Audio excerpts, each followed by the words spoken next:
In the opening scene, we see a man who appears to be an office worker. He wakes up and discovers that he is locked inside a vault room, which contains nothing but a padlocked metal cupboard, a lifeless rat, and a fluorescent lamp filled with dead flies. The man gets up on his feet and attempts to open the vault door, but his efforts are in vain. At first, he suspects that his colleagues are trying to pull a prank on him, so he searches around for hidden cameras, but finds none. Few hours pass by, and there's still no activity from beyond the vault door. This causes the unnamed man to become more puzzled as to what is going on. A short while later, he begins to get desperate and pounds on the door, expressing an urgent need to use the bathroom, but his voice goes unanswered. He tries calling for help using his cell phone, but there is no network inside the vault. His attempts to break open the metal cupboard also prove futile. Frustration mounts, leading him to verbally lash out at his colleague, claiming that he will fire him once he gets out of it. Following this, the man resorts to using his belt to make noise against the door, in hopes that someone will hear the sound, but again, to no avail. In an act of defiance, he urinates inside the vault, believing that he is humiliating those pranksters who are behind all of this. However,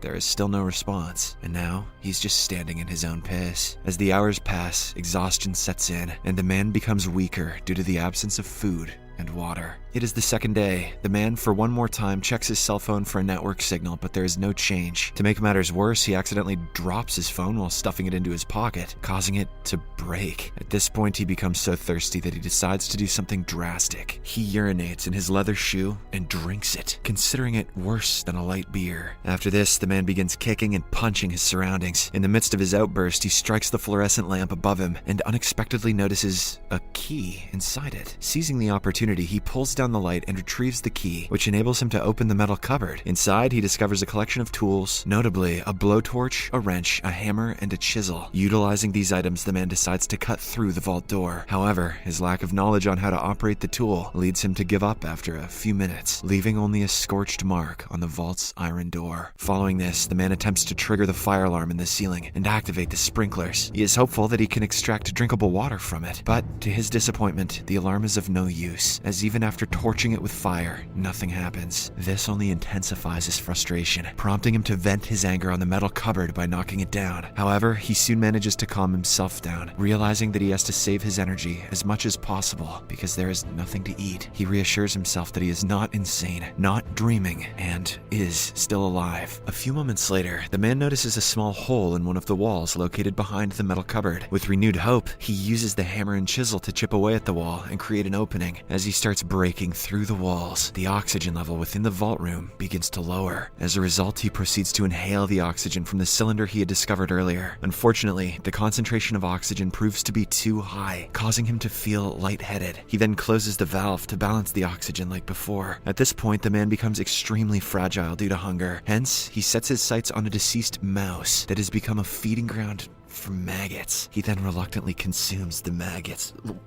leaving the dead rat for later.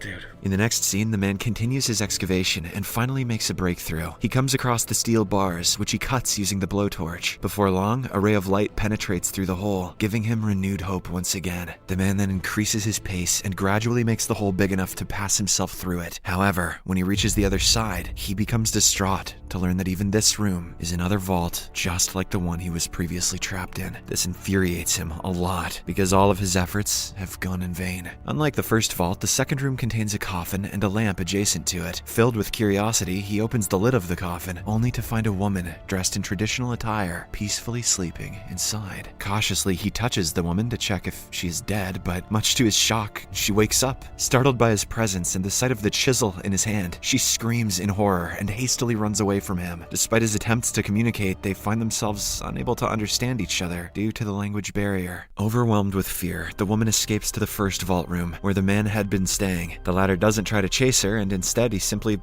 lies down in the coffin to take rest. On the third day, the woman wakes the man up and urges him to continue digging the tunnel. However, the poor guy has no energy left to work any further. His hands have also become badly injured due to the relentless labor. With no options left, the man proceeds to teach the woman how to dig the tunnel, and she innocently begins the task. While they are working, the woman realizes she needs to relieve herself and heads to the other room for some privacy. The man follows her and intervenes just as she is about to remove her pants. Through gestures gestures and sign language, he suggests that she urinate in his leather shoes so that they can use it as a source of water. Oh, thank God he figured out a way to not be creepy. Initially hesitant, she eventually agrees to do so, upon learning that the man has been without water for 3 days, and her urine is important for his survival. They then proceed with this weird solution, and the man drinks the urine without much thought. He also offers the woman to drink some, and although disgusted, she reluctantly does so. After this, the man consumes some more maggots, gaining the protein he was lacking. He then resumes his digging work while the woman sits in a corner, overcome with sorrow for her unfortunate fate. She murmurs in her own language, expressing her disappointment that she was meant to attend a wedding that day and was filled with excitement for the same. However, now that she finds herself trapped, all her joy has disappeared. She cries, questioning what she did wrong to end up in such a dire situation. Witnessing her distress, the man decides to lift her spirits by singing a song. It's called the "I Drank Your Shoe Pee" song. With his encouragement, the woman slowly wipes away her tears and joins him in singing. However, their fleeting moment of happiness is short-lived, as the man accidentally hits his own hand instead of the chisel, causing him to bleed. As a result, the woman removes her headscarf, tears it into strips, and uses it to bandage his wound. Following this, the two begin work in cooperation, focusing on digging through the wall. As they continue on with their work, the lock on the vault door behind them starts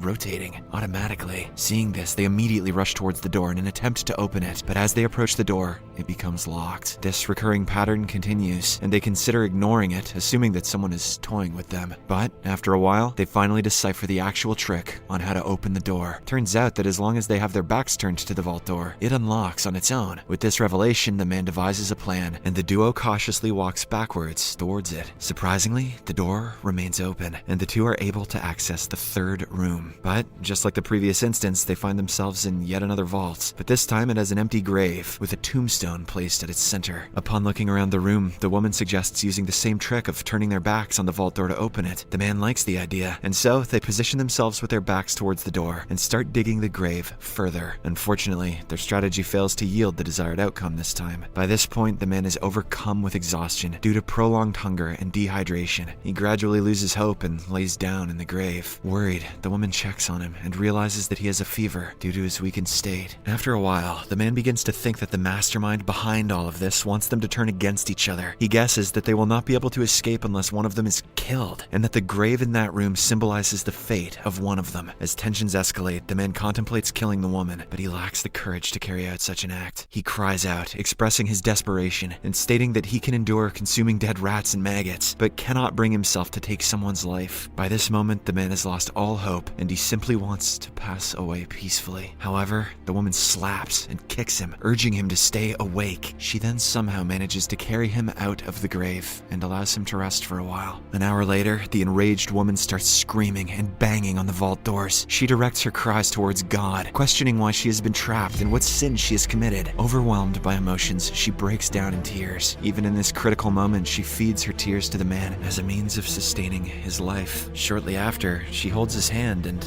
unexpectedly kisses him. She then undresses the man and starts touching him gently, which quickly wakes him up. The plan is to keep him alive by having coitus with him, and even if it fails, at least he'll be stoked. Surprisingly, the plan works, and the man gets rejuvenated after the ordeal. The two then decide to rest for a few hours. In the next scene, the man wakes up and finds the woman curled up beside him. Sensing her discomfort from the cold, he crawls into the second room, tears the velvet lining from the coffin, and returns to cover her with it. Extremely exhausted, the man collapses once again onto the ground. A few hours later, the man hears the vault door unlocking itself, similar to before. Hastily, he awakens the woman, but prevents her from looking at the door. The two then employ their previous trick and somehow manage to walk backward, making their way towards the iron door. As soon as they step outside of the room, they are filled with immense relief, as they are greeted by a breathtaking scenery, featuring waterfalls, birds, and flowers. Witnessing the paradise in front of them, the two smile at each other, and the movie comes to an end. Subscribe for more videos like this,